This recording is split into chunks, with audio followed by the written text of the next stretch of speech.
Ito yung kanilang dark choco crumbs donut. Si Sadie kumakain na. Did you like it?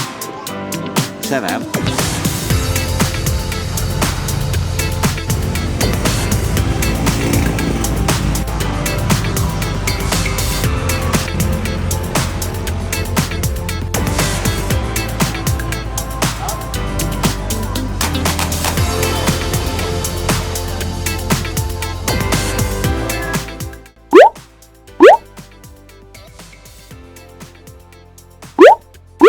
Magandang araw sa inyong lahat. Nandito kami ngayon sa Dough Darlings, isang sikat na donut shop at cafe dito sa may area ng Seminyak sa Bali. Na-excite kami kasi nung naghanap kami ng kakainan ng merienda, isa to sa mga matataas yung rating sa Google. At pagdating namin, sakto ang daming nagtitake out kanina ng kanilang mga donuts. Ang maganda dito, bukod sa mga regular donuts, meron rin silang mga vegan donuts just in case medyo ayaw ninyo na hindi vegan, okay? Tapos meron tayong mga juices, cold brew, at ang ano lang dito, yung water nila is yung social na Equil. Maganda naman yung place nila, maluwag yung lugar, medyo kahoy-kahoy at very aesthetic pa rin ang lagay. Tapos meron silang cute na cake donut, sobrang laki. Mamaya ipapakita ko sa inyo. Ang pinagmamalaki nila dito, yung handcrafted artisanal donuts nila. Kung hindi pa kayo nagla-like, comment, and subscribe to our channel, gawin nyo na ngayon dahil marami pa kaming mga videos na parating. Dahil na mula Bali, Japan, at iba pa. Kaya tara, ikutin natin yung maliit na store nila dito sa Dough Darlings. Let's go!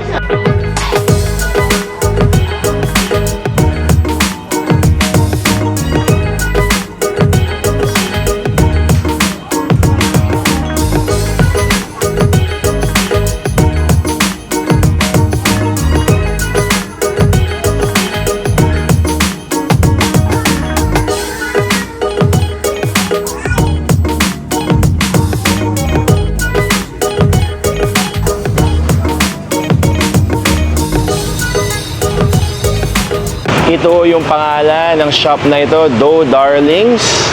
Tapos parang gray and black ang design. Meron na kagad silang upuan at parang smoking area dito sa labas.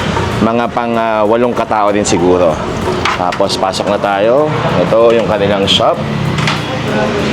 Tapos ito yung handcrafted artisanal donuts nila. So made fresh every day yan. Tapos yung ingredients all over the world. Tapos ito yung kanilang mga upuan. Hello sa mga babies ko dito. Ito yung mga donuts sa in-order namin. Pero mamaya ako napapakita yan sa inyo. Ito yung kanilang mga birthday flavors dahil 10 years na sila in business.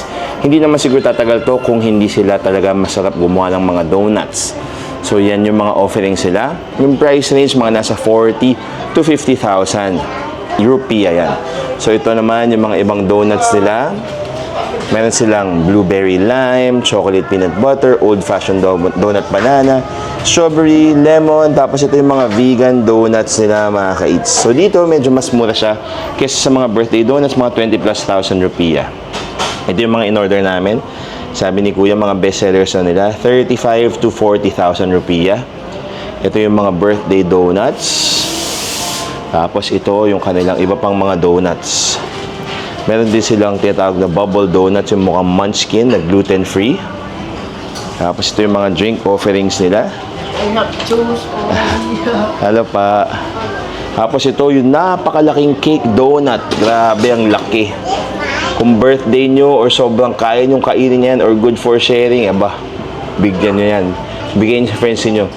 Ini harga niya berapa? Yung cake donut? Around 400 around. 400. Around 400,000 rupiah. So, mga almost 2,000 pesos siguro yun. Tapos, ito yung mga cake donuts pa nila na naggagandahan. At ito naman yung kanilang mga French parang cruller. Parang yun ang tawag. At ito naman yung kanilang mga drinks dito, mga ka-eats. So ito, may cafe or coffee shop din sila. So nagbebenta sila ng coffee. At yun na ang iksing resto tour natin dito sa Dough Darlings sa Seminyak, Bali. Hello mga babies! Excited na sila kumain ng donuts. Ito na yung mga donut natin. Inaamoy-amoy na ni Sage at ni Didi. So, salted caramel almond. Isa to sa mga bestseller. Ito ata yung vegan ice sugar. Vegan cinnamon. Vegan. Vegan cinnamon. Ito naman yung vegan ice sugar.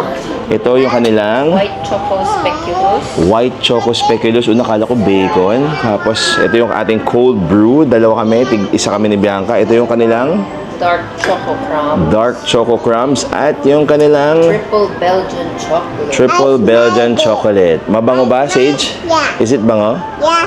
You like it? That is my. Ay, ay, ay. Toy. Okay, it's time to eat! Mga ka-eats, itikman na ni Bini yung kanilang vegan ice sugar. Go Beans, time to eat! Mukhang masarap eh, no? Iba yung kanilang mga donuts. So mukha talaga siyang covered ng powdered sugar. The donut itself is very chewy. Very soft. Can you please show them the inside? Yan, papakita niya. Mukhang fluffy nga, oh. Parang ang lambot-lambot. Grabe. Do you like it? The question is, do you like it? Yes, I love it. And it's very powdered sugary. Hindi naman sobrang tamis. No. It's not even that sweet eh. It's so good. For those who don't like sweets, this donut is great. Enjoy your donut. Thanks. Enjoy. Si Sadie kumakain na. Didi, you like it? Sarap. Sa kanya yung vegan cinnamon sugar na baby. Parang ang ganda ng donut nila eh. Alam mong parang very artisanal yung pagkakagawa. Ano ba ibig sabihin ng artisanal? Social. parang from scratch, no? From scratch. By hand. Homemade. Homemade, no? Handmade pala, yes. Diba? Kakainin natin to ha. Ako muna magti-taste test. Can I try it? Can I try the donuts first? Okay daw. Can I try the donuts first? Okay. Susubukan ko na yung kanilang white chocolate speculoos. Kala ko talaga unang bacon. Wow. Grabe yun.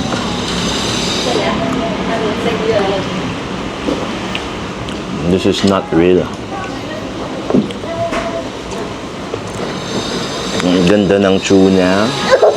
Tapos yung talagang panalo yung texture. Sana na yung crumbs ng speculoos. White chocolate, very smooth. Feeling ko lang to. Sourdough donuts to. Grabe. Isang donut pa lang ngayon, parang panalo. Feeling ko pagsisisihan ko to, pero masarap siya. Ganda.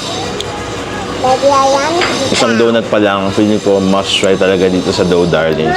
Grabe. Ito yung kanilang dark choco crumbs donut dito sa Dough Darlings. Itsura pa lang, mukhang dark chocolate na talaga. Tapos may mga crumbs, kaya dark choco crumbs.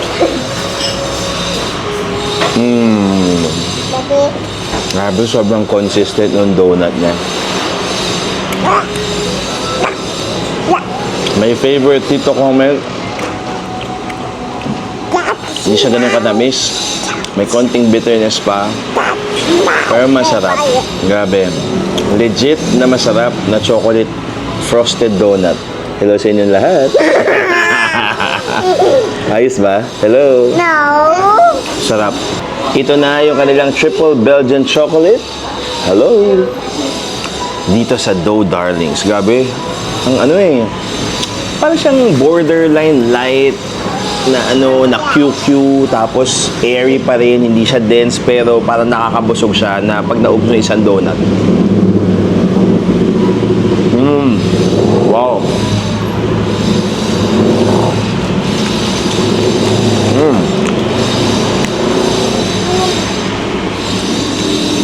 Ang sarap nito. Thank you, Mom. Kung nga yun.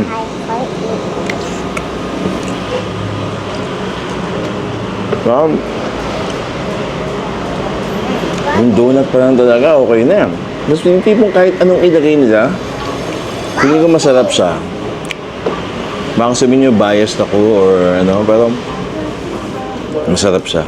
Kung magbabali Indonesia kayo, puntahan nyo to. If ever, i-Englishin ko na, baka may nanood ng ano, English lang ang language eh. If ever you are coming over to Bali, make sure to try out Do Darlings. The Google reviews are for real. Recommended. Highly, highly recommended. English yun na medyo dinugo yung ilong ko. Pero, ang sarap. Ang ganda ng quality. Yung dough pa lang niya talaga, yung pinaka-donut. Galing.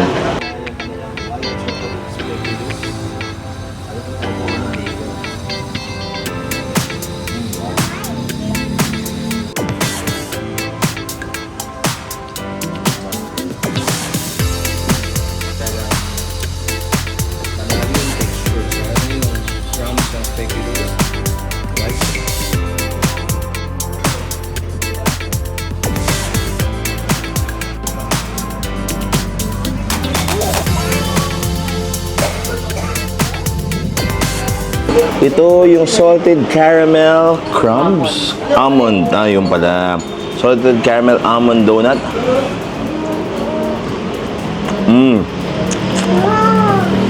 Wow. Ito ata yung favorite ko. Ang sarap. Tapos yung chunks ng salted caramel. Saka nung almond. Winner mga ka-eats. Sobrang sarap. Mga ka-eats, nag-order pa pala kami ng cold brew para lang pantanggal konsensya sa lahat ng matamis. Pero nakakatuwa nga, sa apat na donuts na nakain ko, lahat naman sila hindi masyadong matamis.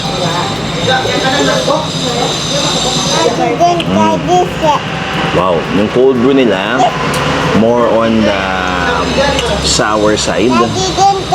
Ang bango. Parang feeling ko Sumatran coffee siya. Parang gusto ko pa bumili nung kanilang birthday donuts. Nakakatuwa 10 years na sila. Tapos, for a highly competitive area na Seminyak, parang ang galing na nag-survive sila ng ganito katagal. Tapos, yung binibenta nila mainly donuts talaga and syempre mga drinks. So, kung kayo ay may kasamang bata or kids at heart, highly recommended na kumain kayo dito sa Do Darlings. Nakakatuwa. Masarap siya. Malapit lang siya actually sa hotel namin. Pero yung next point ko is, dito sa Bali kasi hindi masyadong stroller friendly. Hirap kasi maliit yung mga sidewalks, medyo masikip yung mga kalsada, kaya best kung may dala kayong bata ay mag-grab kayo or mag-in-drive or kayong bahala kung mag-rent pa kayo ng car, no? Pag malapitan lang naman, pwede na kayong mag-grab. Yun lang, medyo mahirap maglakad-lakad with kids. So, maganda yung lugar, yung mismong Bali itself, marami makikita, maraming magagawa. Ang dami pang activities dito sa mga mall, may mga parks, may mga water parks, may mga zoo.